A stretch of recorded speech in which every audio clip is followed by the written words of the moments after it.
In this particular thesis rough draft revision screencast, I am going to be discussing adding context or background information to evidence.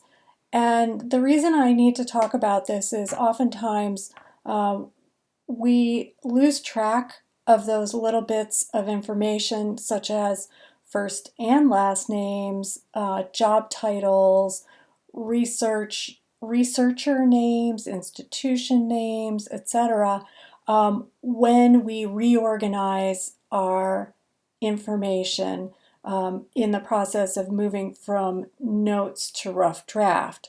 And then we as writers know the information, and so then we sort of forget that it's not there. So I'm going to show you a couple different instances of this, and then encourage you to look for places where you need to add context in your own drafts. Okay, so this first draft is Zach Sigmund's draft, and as with all the others that I've seen, Zach has done a really fantastic job synthesizing information from a variety of sources. But I want you to see right here in the middle of the page, he has incorporated a direct quote, and that quote reads, "Kids look up to the NFL players," he said. "They see players who sustain concussions, and that's just concerning."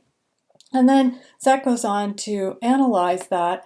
But what I noticed right away was I didn't know who he is. Now, I could infer that perhaps he is this person mentioned above, Kevin Guskevich, who's research director of UNC Center for Study of Retired Athletes, but that would be a guess on my part. And so what Zach needs to do is just put in, if in fact it is Guskevich, he just needs to include that right name, that last name, right? Because he's already introduced, and he does a very good job here of introducing the particular expert, because he includes his first and last name.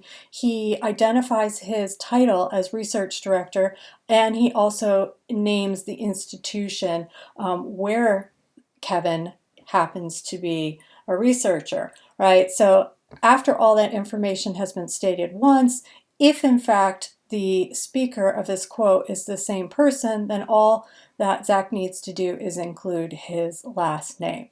All right, and that will provide enough context. All right, let me show you a second example that's a little bit different. Okay, in this case, this is Michaela's paper, and she has started this paragraph with a topic sentence that reads, "Anxiety and depression is a major mental effect of too much social media usage that can lead to physical harm." And she goes on to support that statement with a bunch of researched information, which is quite good. So the connection between internet use and mental health are more positive than you would think. This verifies the concern for social media use. The Young Internet Addiction Test revealed that 42% of the subjects, right? So there were a couple questions that I had right off the bat. First of all, who administered the study? How many teens participated in the study, right? Because if it's 42% of 10 teens, well, then that's just 4 teens, right? But if that's 42% of 2,000 teens, well, then all of a sudden we're talking quite a few more students, right?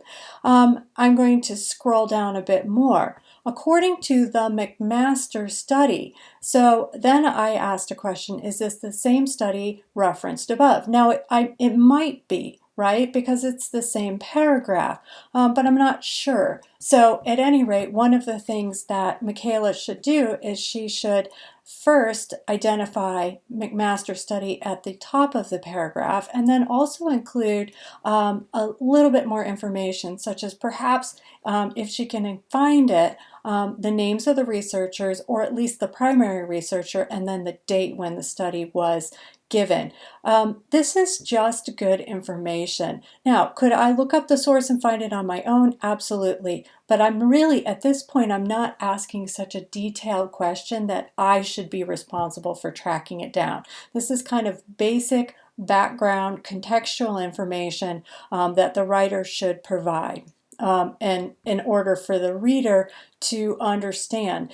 The other thing to keep in mind is that it is worth Michaela's trouble to track down these facts typically, because one of the things that she's going to be doing is providing a little bit of basically what she's doing is sort of bolstering her argument. She's adding, giving it credibility, because when she names the researcher and she identifies McMaster as, you know, a university in Canada, all those things are going to help me, the reader, say, okay, I see this is a pretty big survey of students. It was conducted at this big university, and so then therefore whatever information that Michaela has pulled from this study, well, that's worth my attention.